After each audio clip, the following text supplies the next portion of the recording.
Hello everyone, this is Emily Mercado of Loves to Travel the World Travel Agency.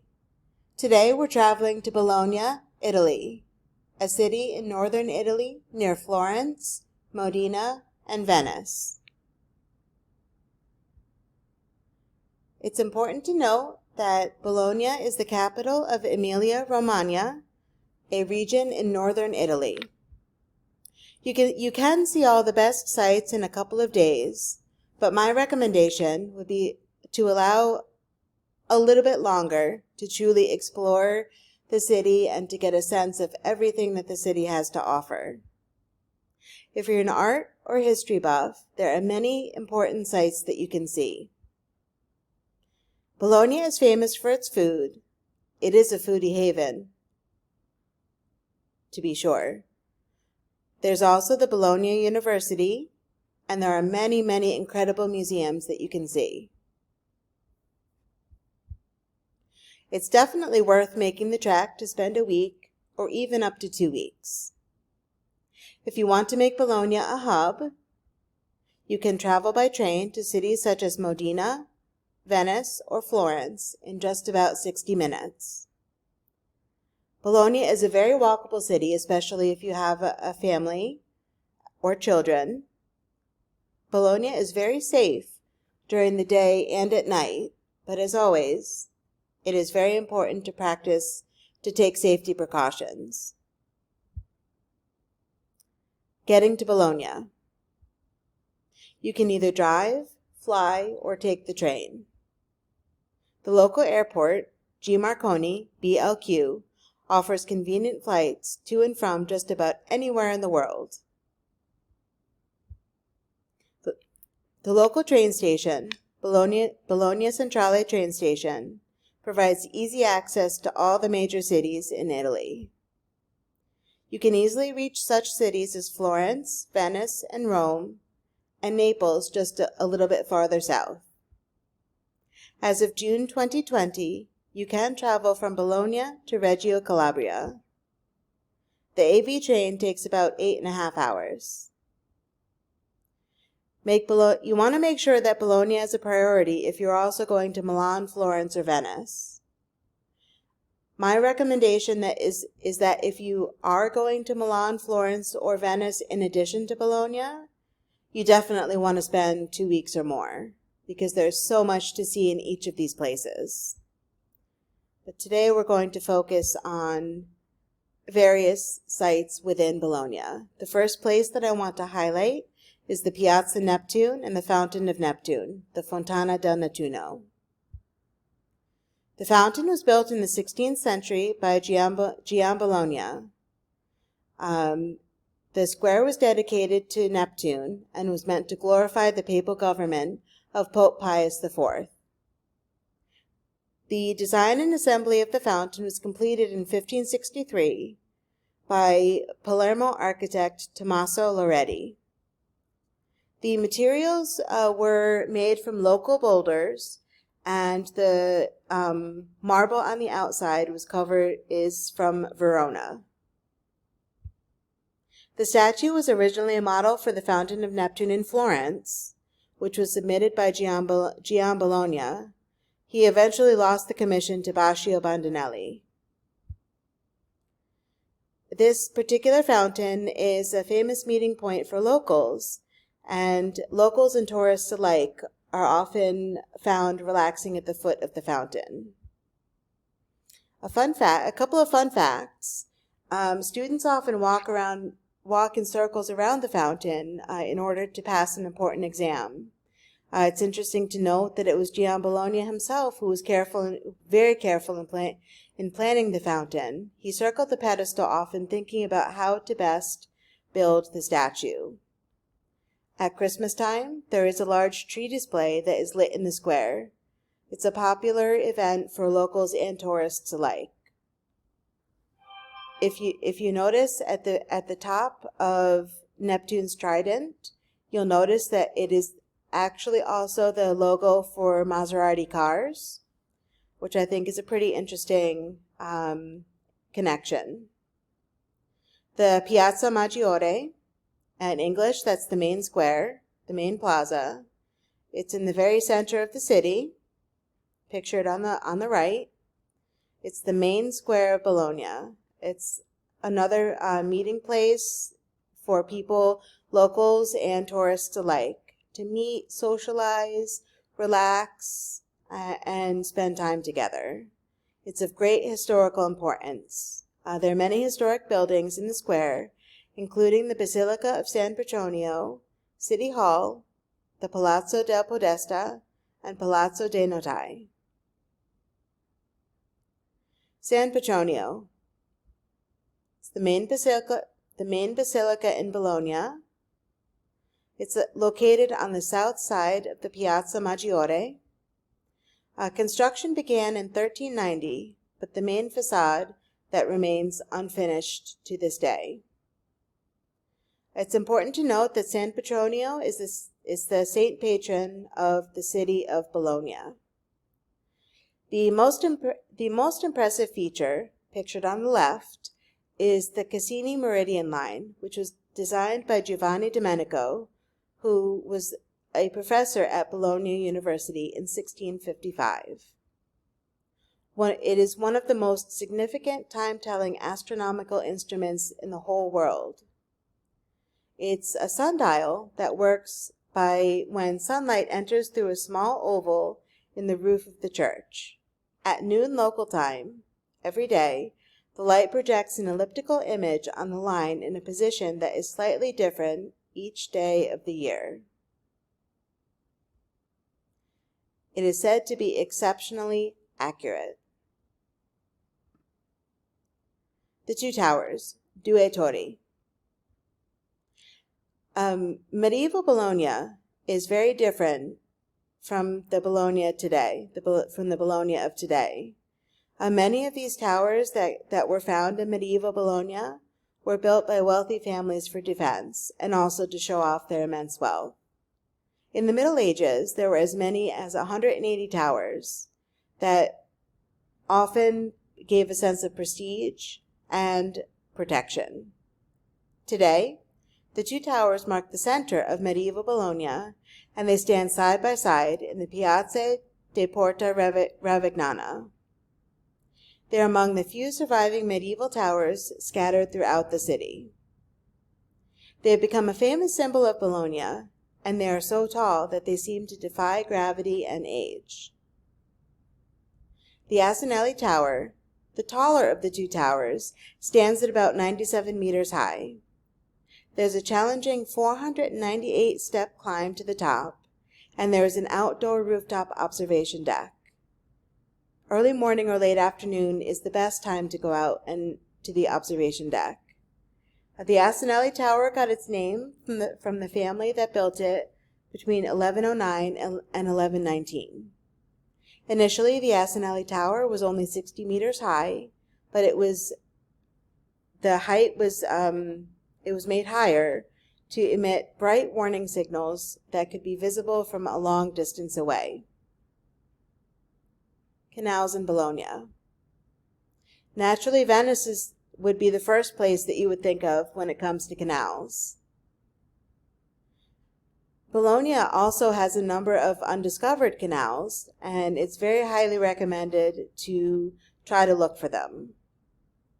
There are approximately 60 kilometers of canals that connect the Reno and Savena rivers.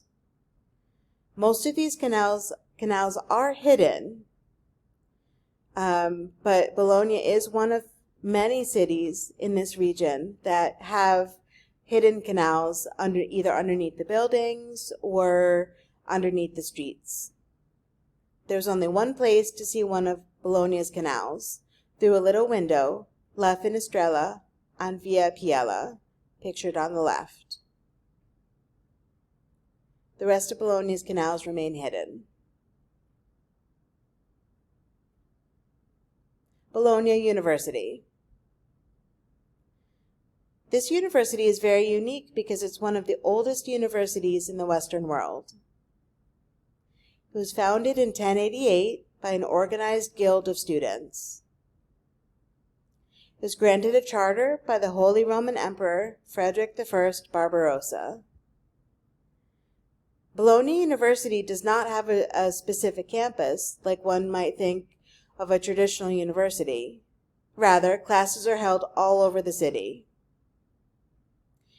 Bologna University is considered one of the most important educational centers in Europe, and in Italy, it's nicknamed the Learning Center. It's one of the most prestigious universities in the world, and it's home to more than 2,000 students and doctoral candidates from over 100 countries. The university building is located a few steps away from the Piazza Maggiore. Inside, you can admire the old anatomy lab made of wood, which has been perfectly restored. The old anatomy lab is pictured on the left. The Basilica San Francesco of Assisi, or in English, the Basilica of St. Francis of Assisi. This particular basilica is very, very historic and is one of the largest churches in Bologna. The facade overlooking the main street of the city, Via della Repubblica, and its main square. Make sure that this is number 1 on your list of sites to see in Bologna. It's important to note that the Franciscans, in order of Catholics who followed the teachings of St. Francis, they occupied a town called Santa Maria della Poliole, which was founded in 1211 by the Archbishop of Bologna, Giovanni Battista d'Ambrosio.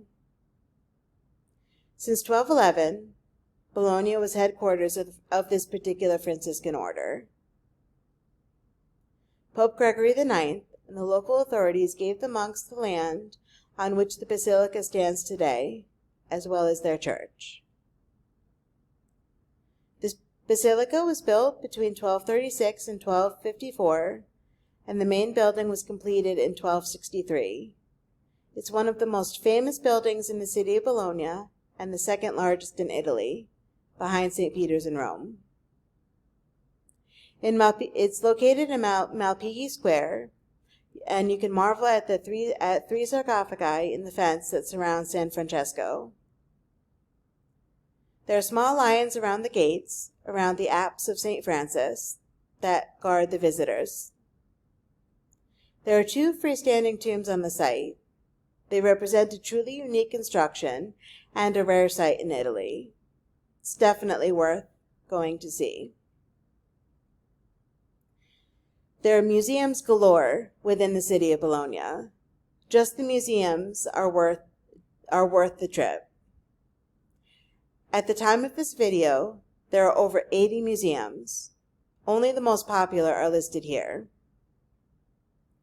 The Museo de Palazzo Poggi, which is a university museum, consists of the reconstruction of labs and collections of the ancient Academy of Sciences.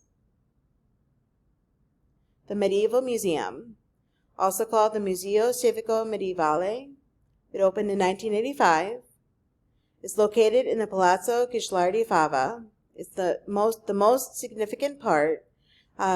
Contains numerous documents from medieval Bologna, beginning with the ancient 7th to 9th centuries. There's another area dedicated to famous artists from Bologna during the 15th and 16th centuries.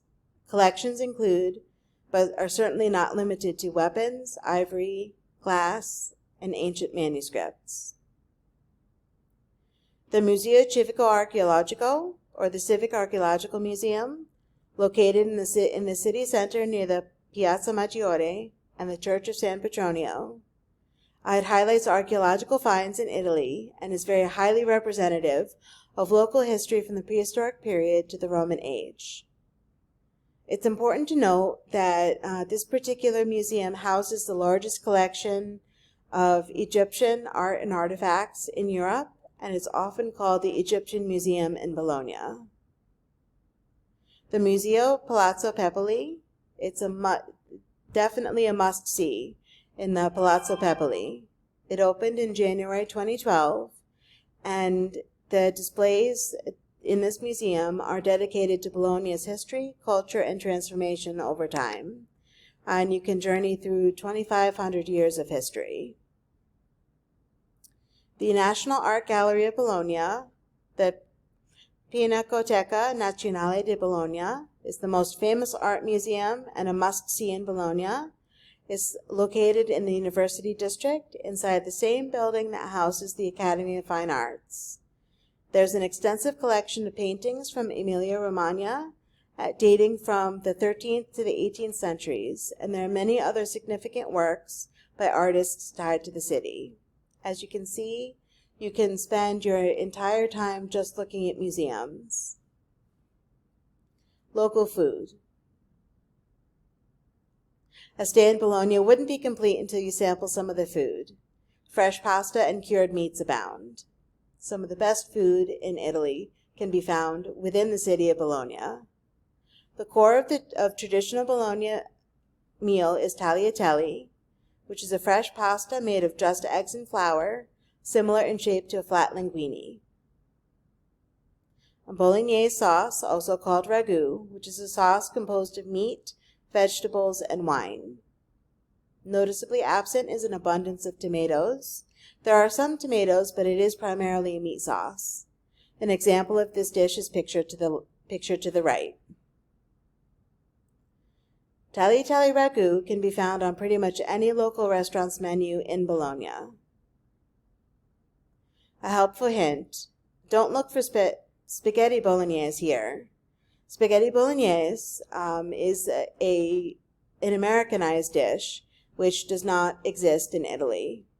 Trust me, I've tried, and you can't find it. Another menu staple in Bologna is lasagna bolognese.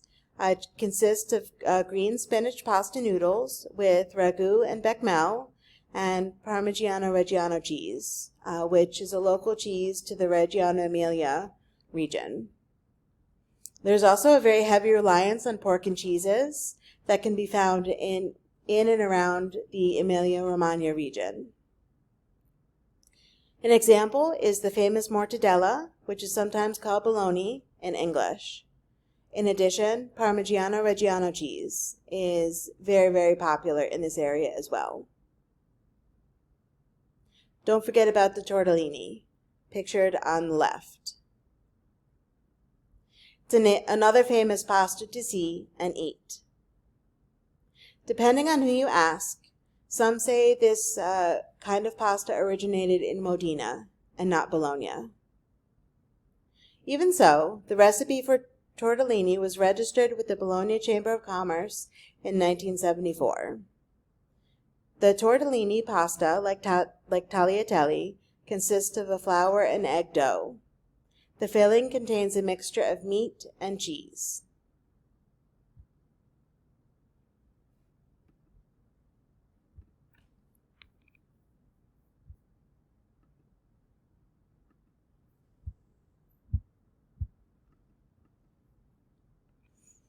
Restaurants in Bologna. Bologna is one of Italy's most famous cities for food, with good reason. It's one of the gourmet capitals of Italy, and there's truly something for everyone. It's an unforgettable culinary experience, and you're able to purchase many delicacies that can often cost a small fortune at home. You're very much encouraged to talk to the people behind the counter and browse in the markets. That way you know what looks good and whether it's right for you. There are many different kinds of foods in Bologna, not just the traditional pizza or pasta.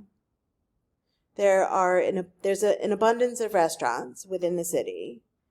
In my opinion, the best restaurants are in the Quadrilatero area, which is a quaint area with medieval charm, just steps away from the Piazza Maggiore and the Neptune sculpture. One of the best recommendations out there is Fico Italy World Bologna. It is important to note that Bologna is very, very easy to navigate and is very highly walkable even with children. And Italy World is a 25-acre indoor and outdoor theme park that children and adults alike will enjoy. The It's very much based on the food and culture of Italy. You can easily spend 2 to 3 hours walking through the entire park, and you can also choose to ride a bicycle if you desire. Inside, you can browse Italian food products from virtually all regions. Examples include balsamic vinegar from Modena, Parmigiano Reggiano cheese, gelato, kitchen gadgets, and so much more, anything you can think of. Restaurants and food vendors from the local area also offer tastings of all their local products. It's fun for the whole family, children and adults alike. You can easily spend the whole day here, and also exploring the city and all of its wonders. Thank you for watching today. There's so much more in Bologna to see and do than what I highlighted here. If I tried to highlight everything, then this video would be way longer than I want it to be. I very much encourage you to see for yourself. If Bologna seems like it's an interesting place for you to go, I'm happy to help you make that a possibility. Please follow us on Facebook, follow me on Instagram, subscribe to my YouTube channel, visit my website, reach out to me by email. I'm happy to help book the vacation of your dreams. If there's anything that you think that I missed, please leave a comment on this video down below in the comment section. I look forward to hearing from you, and I'm looking forward to helping you book the vacation of your dreams.